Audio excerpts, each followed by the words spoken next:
So thank you for coming. This is a talk from Sponge and Axonify called Release Your Learning Genius, 5 Ways to Think Like an Innovator.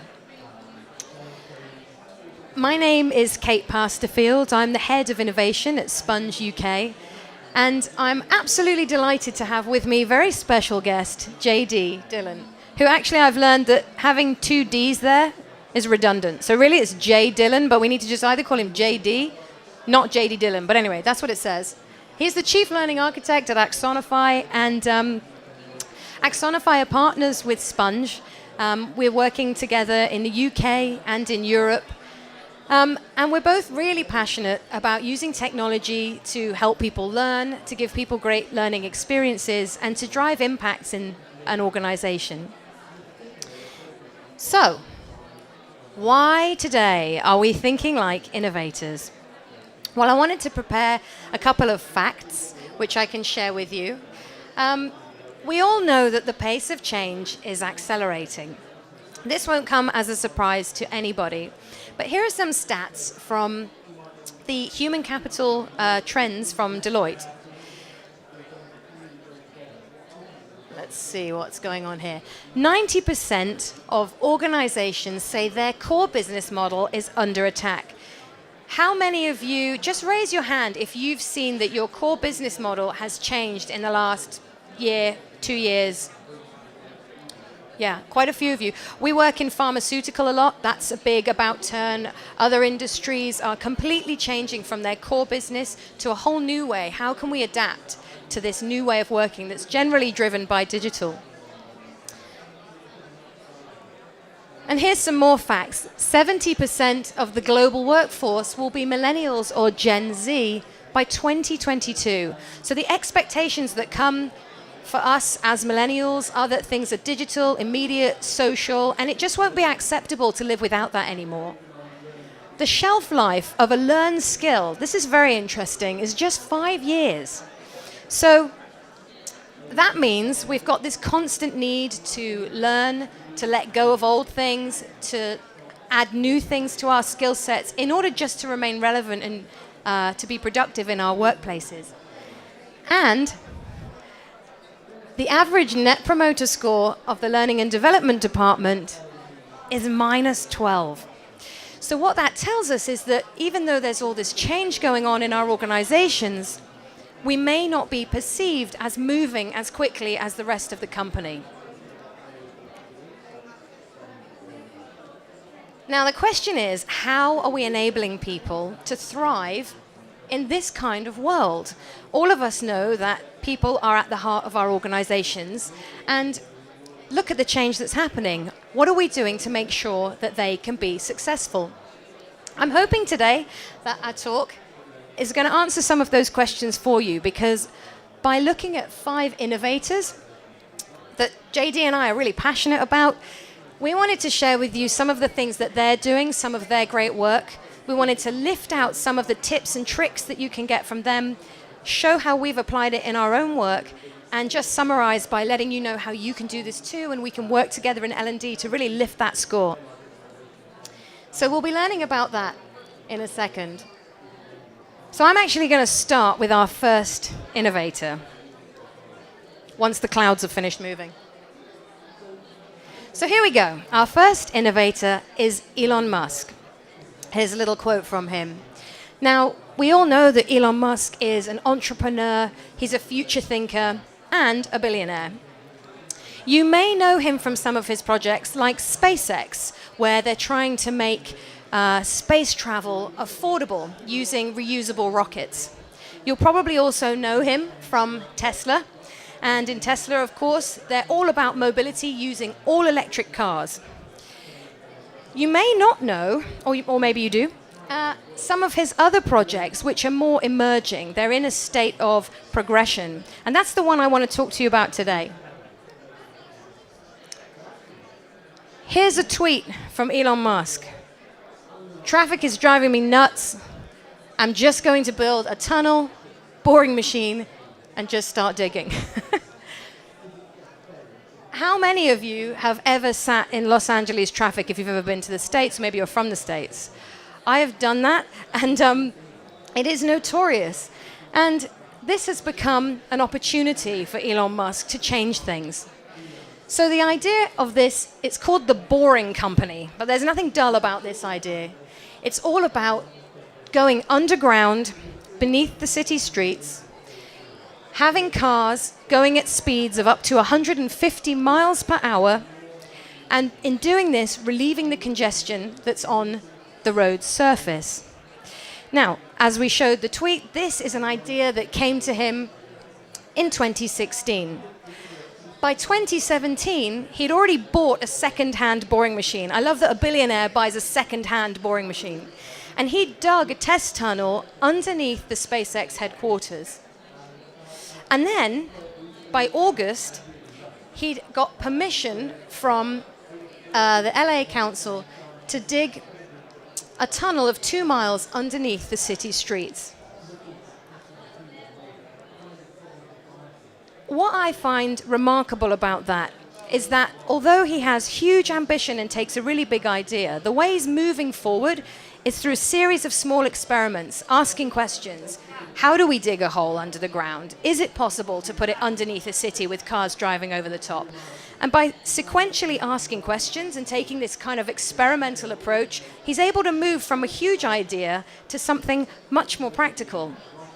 And to give you an example of something that we've done at Sponge, I'll show you how this can help move you forward. So in 2016, although I was not sitting in the Los Angeles traffic, we were wondering to ourselves, how might we utilize some of this new 360 filming for learning? New technology was emerging, and we wanted to know what we could do with it. So first we started with some questions. How do you film? Before none of these cameras were out, so we didn't know. Well, how do you stitch the footage together so there aren't lines in it? How big are the files anyway? How do you grade it? How do you film in 360 properly? Do we need new computers? There were many questions we had to overcome. The next question was, once we cracked that, well, how do we make it interactive? You know, how do we add the tracking that we would expect from this kind of digital experience? And so once we figured that out, we could move on to more questions. How do we make this mobile? And then I wanted to know, can we make this into virtual reality? So by gradually asking all of these questions, we managed to create and iterate various different types of eventually virtual reality experience. And today, we now have a framework that's HTML-based, that's mobile-based, and that's the framework for underpinning all of our other immersive projects. So we can think like Elon Musk to allow for these big ideas. It's not that we need to be afraid of them. We can embrace them. But importantly, we can ask what's possible. How do I move from today to tomorrow through asking small questions and answering them as I go? And then we can take these small and meaningful steps before scaling. So the scale of the idea doesn't necessarily need to be the scale of the outcome. We just need to take steps towards it. Okay, JD. Thank you. I have something to admit. My watch has taken over my life. I'm now committed to closing these 3 bands every day, and if I don't, I feel like I haven't accomplished anything. Yes, I'm an Apple fanboy. I apologize for those who like Android. And it's almost trite at this point to bring up Jobs as an example of innovation, because how many of you haven't read an article yesterday that said 5 things Steve Jobs said about innovation? Because that's the article everyone writes, right? Why, and here's the audience participation moment, why, when you think of innovation, why does Jobs often come to mind? Anybody? Yell something at me. Yeah, I don't know what you said, but it was awesome. Anyway, so it's hard for us to think back to the fact that right now Apple's the world's most valuable publicly traded company. Thinking back to 1998 and the fact that they were 90 days from bankruptcy when Jobs returned to Apple. And if you did anyone own Apple products in the early 90s? Do you remember when Apple built printers? There were Apple branded printers. Did you have a Newton? Or if you had a Macintosh, maybe you had the Macintosh that was sold by CompUSA or the Macintosh that was sold by this other vendor, because they were customizing their products, trying to be everything for everyone in order to remain successful because they didn't have a brand new big idea. So when Jobs came back to town, he didn't walk through the door while he was probably thinking about it. He didn't walk through the door and scream, iPhone. That's the thing. What did he do first? He shut down most of what Apple was building. He decided they were going to do 4 things. They were going to build 2 laptops and 2 desktops, and they were going to build 4 things very well. So it wasn't necessarily about this grand new idea, at least at the beginning. It was about selecting the right idea and knowing when to say no. So the lesson coming out of Jobs is really not necessarily about these, and let me pose while you're taking the photos. Okay, so it wasn't about necessarily this great new idea. It was about focusing on when to say no and when to put your effort into the right idea that was going to have the maximum impact for what you're trying to achieve as a business. Now, how many of you in learning and development derive your value out of being the person who always says yes? When your business partners come to you and they say, can you get involved? Can you help us with? Do you have a problem saying no? And what happens when you don't say no, or you don't find yourself able to say no because your value is derived from being the person who always says yes? Do we suddenly start to try to become everything to everyone? And then ultimately, where is our value derived from in the business? And are we helping the business move forward versus, again, trying to be everything to everyone? So when you look at how do we derive greater focus and apply greater focus in what we're doing in learning and development, there's a model that I apply with Axonify and everyone that we work with about really taking a results-oriented approach. And if you think about safety as a common use case, right? How many of you have built a course that's called Safety in the Workplace? And new employees have to take it, and it's all of the safety things, right? Everything that may hurt you in the workplace covered in one handy PowerPoint. As opposed to asking the question of the business, how are people actually getting hurt here, right? Where are we having problems as a business, and how do we focus specifically on that particular result we're trying to achieve, rather than, again, trying to be everything to everyone. And traditionally in learning and development, we have this gap, right? We can't connect what we're doing, things we make, experiences we provide, with a meaningful result to the business to then justify our value. So that's when we start getting into things like reporting completions, and that you got a 4.7 on this program.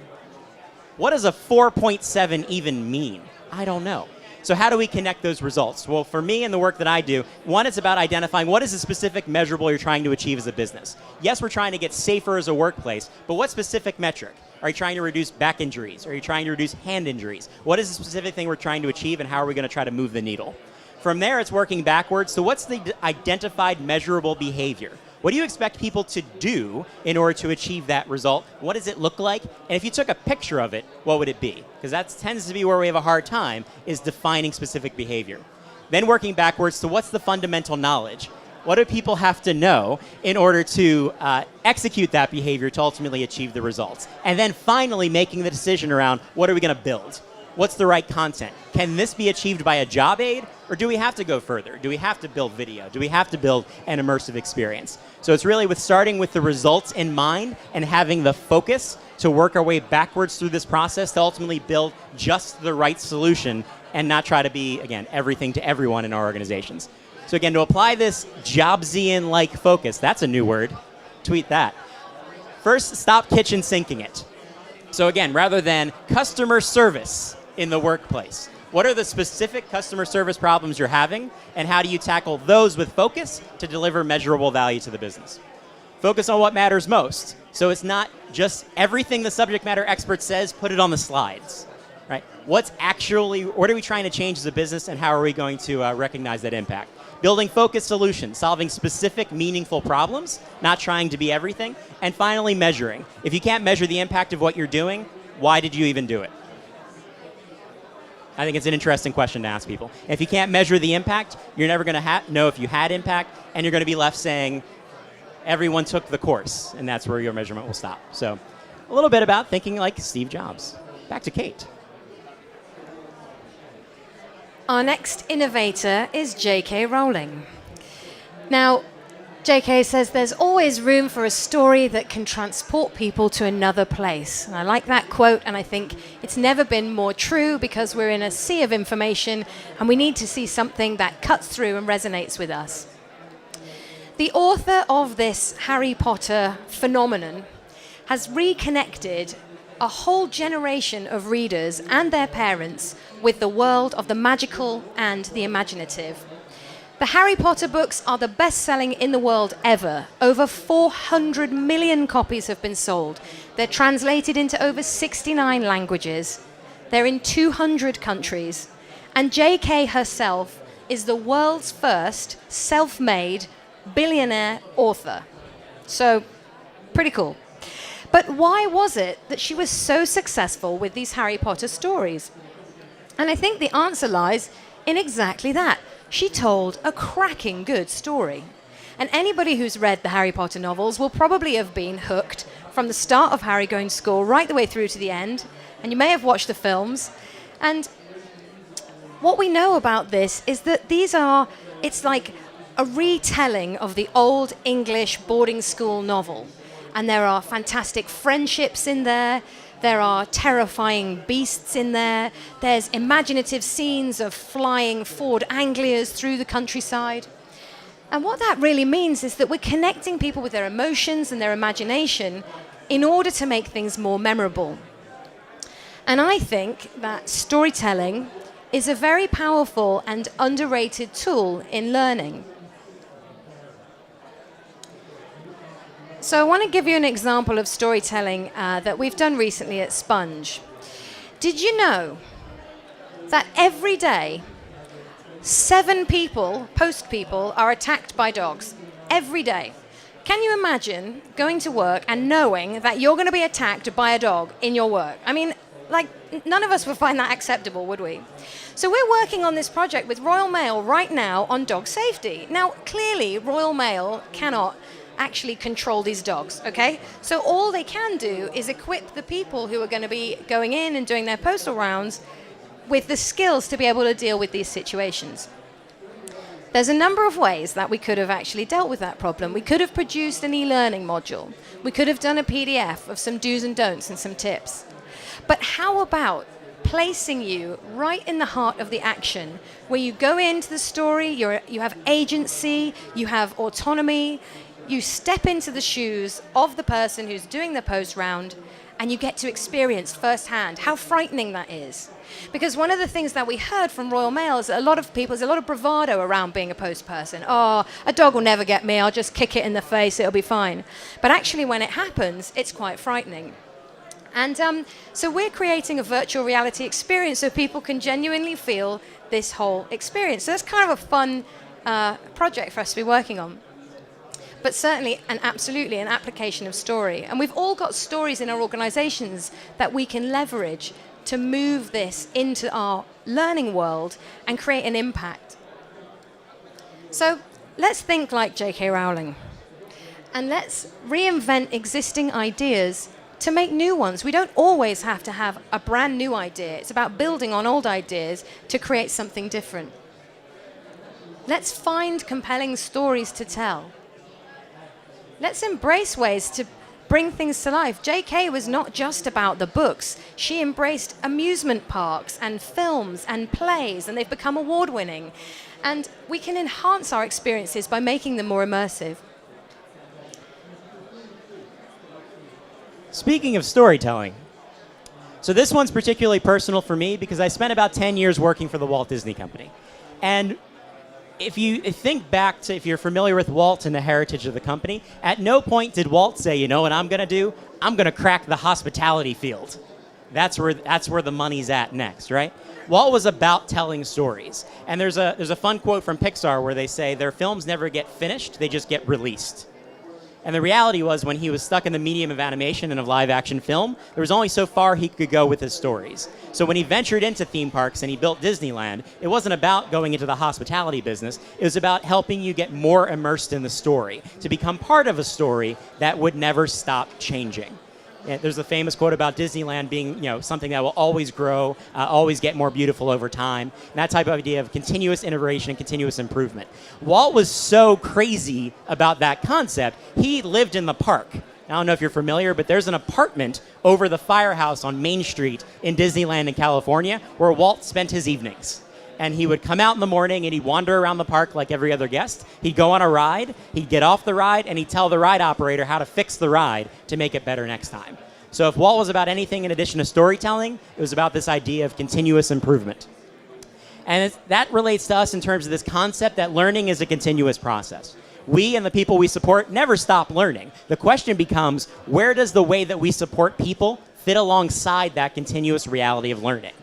Learning never stops, but unfortunately, a lot of the times, the support to help people learn the right things at the right time isn't there as this learning continues. That's why people develop shortcuts. That's where bad habits come from. That's where poor execution kind of is born.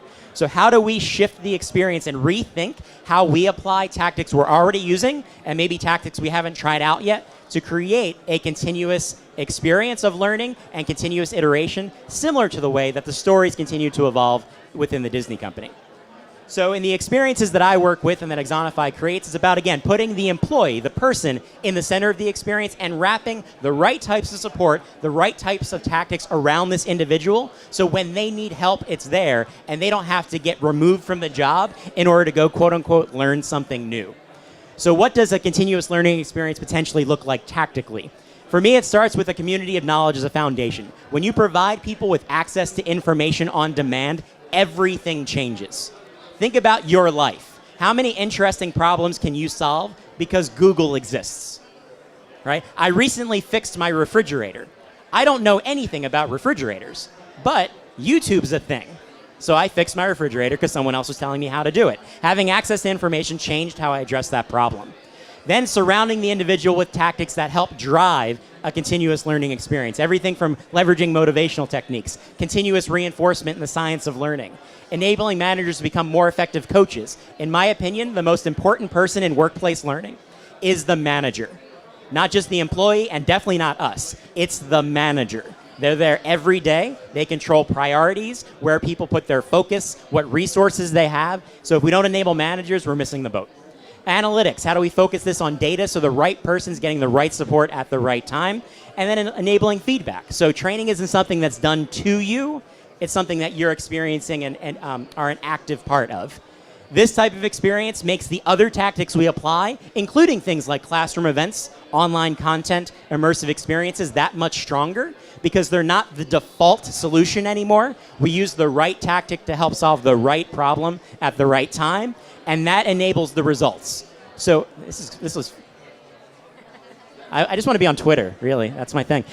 So when I talk about stories and organizations we work with, like saving a major retailer $10 million in safety reductions over the course of a couple of years, it's about this experience and changing the mindset of how we think about tactically enabling people in the workplace that really drives that home. It's about great content, it's about great technology, but at the same time, it's about rethinking the overall experience to drive continuous improvement.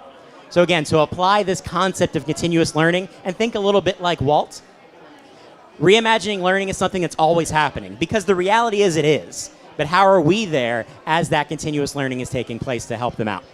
Embedding learning and support within the workflow. Workflow-based learning is the new conversation point, right? It's in everything at this point. So how do you reshape your existing and potentially new tactics to get them closer to where people are actually doing their job every day? Because we know we can't afford to rip people out of the workplace when it's time to learn something new. And finally, build the habit of everyday learning. How often do you find yourself not taking the time you need to develop yourself? And we tend to have the types of jobs where we can make those decisions, right? We can decide, I'm going to take 10 minutes to read this article. But there are a lot of people in the workplace who can't. If they're working on the plant floor, if they're working in a retail space, they can't make the decisions of how to prioritize their time. So how do we help enable that habit of continuous learning to make sure they're keeping up with where their business is going? Our final innovator then in our group of 5 is Edward de Bono. And I'm very happy that Edward de Bono is in here because 2 years ago he did a talk, maybe 2 or 3 years ago, he did a talk right here at Olympia at Learning Technologies. So he needs no introduction really, but for anyone who hasn't heard of him, he is an academic and an author.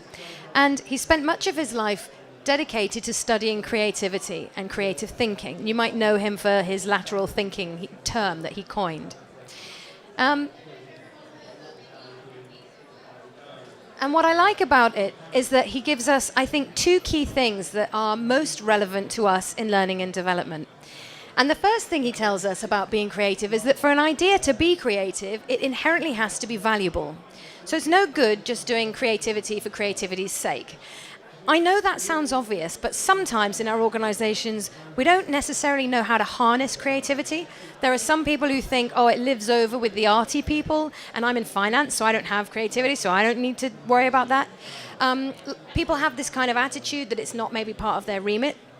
On the other hand, some managers think, well, if we let the creatives go at it, we'll lose profitability and it will be completely out of control and wild.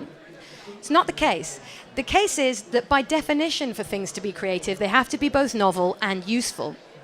And one way that we can do this in L&D is that in order to know whether things are useful, it's very easy. We just have to consult and ask the people for whom we're designing. So I'm very passionate about this. This is human-centered design, and it's about involving those people to tell us, do you think this is good or is this better? Is that what you need or is this something more that would be useful for you? By involving those people, we get that validation that our ideas are actually valuable. The second thing that he advocates is to really push back on the things that hold us back from having creative ideas. So if we have habits, judgments, tendencies, patterns of thought, these are things that can actually stop us from allowing the bigger ideas to flow. And one way we can do that is by actually scheduling time in our calendars to think creatively. And I know JD's just talked about it. We've been thinking about how do we do that. But even if it's just an hour a week, by scheduling consciously time to creative thought, to solving problems in a different way, to enhancing something in your product lineup, to doing some research, these are the things that can actually make a difference to move us forward more creatively. So I just want to give you a quick example of something that we developed, which is a good example of creative and useful.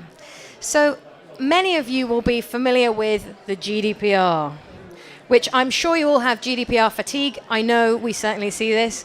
But when it first came out, we were thinking, like, this is quite dry and quite legal. And actually, all people really want to know how to do is how to just be compliant. Like, they don't want to read the stuff. They just want to know how to be compliant. So we were really passionate about creating a game because gameplay embeds the behaviors that you want to see in the workplace in the game. So we developed this game, and it's a really fun idea. What happens is you get presented with the artifacts of personally identifiable information, or you get asked, can you share this, or can people in your organization share this? And there's different levels. And by examining those artifacts and making judgments about them, inherently you're learning about GDPR without really kind of noticing, because in order for you to be successful in the game and to gain your stars, you have to be able to make the right judgments.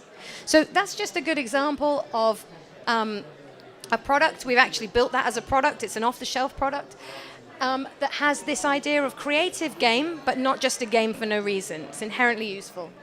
And it is quite fun as well. So we can think like De Bono, to generate solutions with purpose, to involve the people for whom we're creating, which I think is really important, and to push against those thoughts that hold back new ideas by scheduling in time to make sure that we're actually addressing some problems in our workflow. So we're nearly at the end of our talk. And, oh, sorry, yes, one more. To make time for creative thinking, which I mentioned. So I want to just leave you with this quote. It's not me. If you don't like change, you're going to like irrelevance even less. I think that is a fantastic statement. And what it really speaks to is, if anybody's been following the news lately and seeing retailers just folding, shutting down stores, like Toys R Us, like House of Fraser, it's now no longer an option to stay still. We have to change. It's imperative. But hopefully what you've seen from this talk is that by taking inspiration from our innovators, we can apply these things and improve our scores on our L&D ranking. We don't want to be minus 12 anymore. So let's experiment, let's focus, let's find and tell stories in new ways. Let's apply continuous learning and be advocates for continuous learning in L&D. And let's use our creativity to bring about change. So that is it. That brings us to the end. Thank you so much for coming and listening to us. Do come and see us at our stand. We're stand 13, just over there. If you want a copy of these slides, take a picture. We'll be uploading them at some point in the next week. Also, you may have noticed we've sponsored the Pocket Book this year. It's got like the drawings all over the front of it. If you fill in your information and hand it to one of the guys over on our booth, you stand to win this fantastic Lego robot.